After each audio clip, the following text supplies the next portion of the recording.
Michelle, welcome to the BBC. Hello. Let me begin with when you were taken.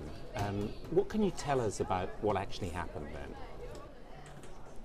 Well, I was walking to an appointment for my son, and I didn't know exactly where it was, so I asked for help. And when I did ask for help, the first person didn't know where it was, but the second person that came through the door knew where it was, and it happened to be my friend's father. So I was comfortable enough to get in his car, and he was talking about like different types of things, like his motorcycle. He was talking about puppies, and I was like, oh, so you got puppies at the house? And he was like, yeah. And I was like, okay, I could take one home to my son. And then he was like, okay. So we drive to his house, and he goes in to get it. At first, I didn't think nothing of it, him locking the gate. It's a bad neighborhood, so I continued to keep going.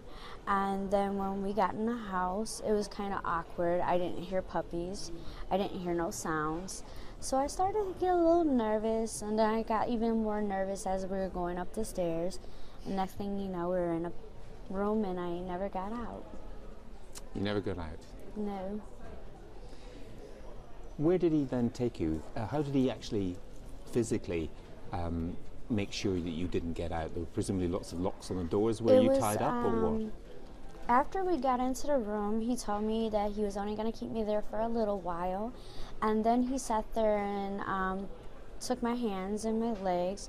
That was after I already dropped to the floor of crying and numbness because my whole body just dropped. I couldn't function. I couldn't do anything. After that, I was in full-blown, I think, shock. And my body just dropped to the floor crying. Please let me go. I need to get to my son. And that's when he decided to get some extension cord and wrap it around my legs. And he also got duct tape to put around my mouth. What happened over the next few days? What were they like? The next few days were pure torture.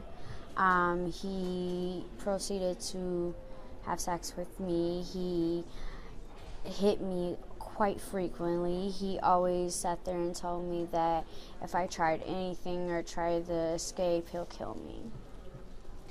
Did you think people were looking for you, that the fact that you had gone would have been noticed? No. I didn't think anybody was looking for me because when I was at home, nobody really looked for me at all. Because there was a point of time when I ran away from my mother, and she didn't look then. And Ariel Castro told you that nobody would ever look for you, nobody cared. Is that yeah, right? This is the phrase that he used. If I were to kill you today, nobody would look for you tomorrow. And he told you that over and over? Yes. In your heart, did you believe one day you would get out? I believed one day, but I didn't believe it was going to be as soon as possible.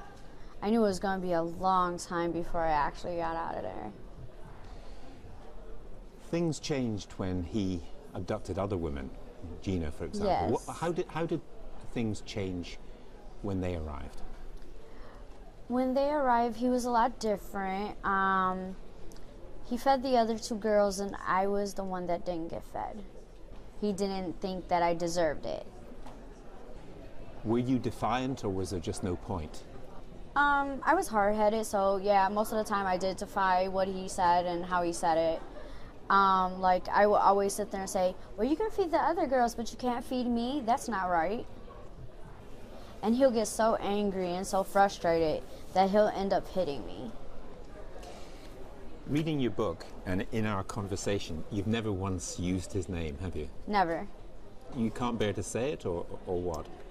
It's just a healing mechanism that I used inside the house. Like, he was a nameless face. Don't name something that is impure.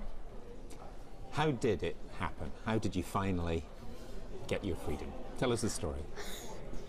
It was quite interesting. That day was quite weird. We had an eerie feeling like something was going to happen. And next thing you know, I hear pounding. I hear commotion downstairs. Don't know what it is. I thought it was somebody breaking in. And then next thing you know, we hear police. But me being my instincts, you can always think there's anybody can say it. Anybody can say, police, police. And so I reach for the door. And as I'm reaching for the door, I have this eerie feeling like, don't open it yet, don't open it yet. You don't know what's behind that door. So I slowly go to open it, and as I open it a couple times, I noticed like certain things that led me to believe that it was an actual cop. So the last time I opened it, I just ran into the woman's arms and literally choked her and told her not to let me go. Don't let me go. And all that happened because Amanda got out Yes. and alerted the authorities, and they came to the house and got you all out. Tell me a bit about the trial, because that was, in a way, reliving some of this horrible stuff that you'd gone through. The trial for me was like a healing process. I wanted to let him know how he affected me and how he didn't define me at that moment. Is that why you turned, because you turned up to make a victim impact statement? Yes. You told the court how you felt, and that was perhaps the only time when you used his name, because you wanted everybody to hear it. Was that a really big moment for you, telling the court? That was a tremendous moment for me, because I didn't know I could actually say his name. I didn't really want to say it, but I said it anyway. Because at first I was just going to say dude. So I was like, no, I got to direct him. This has to be the moment that I take where I sit there and say, what he has done to me don't define who I am.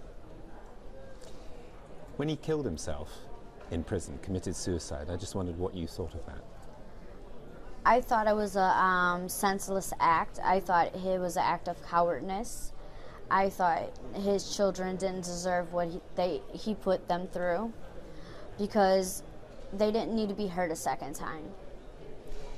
You know, it's interesting listening to you tell your story and the strength somehow that you found to keep going 4 years in captivity, and he couldn't take days in captivity. Yes, he couldn't take it. Do you ever think of him now? No, I really don't. I try to put the past behind me and look forward to the future. So what are you doing now? I am singing. I dance a lot. I also do boxing, and I'm hoping to become a professional chef someday. But you are staying in Cleveland. Do you not think maybe I need to get out of this town?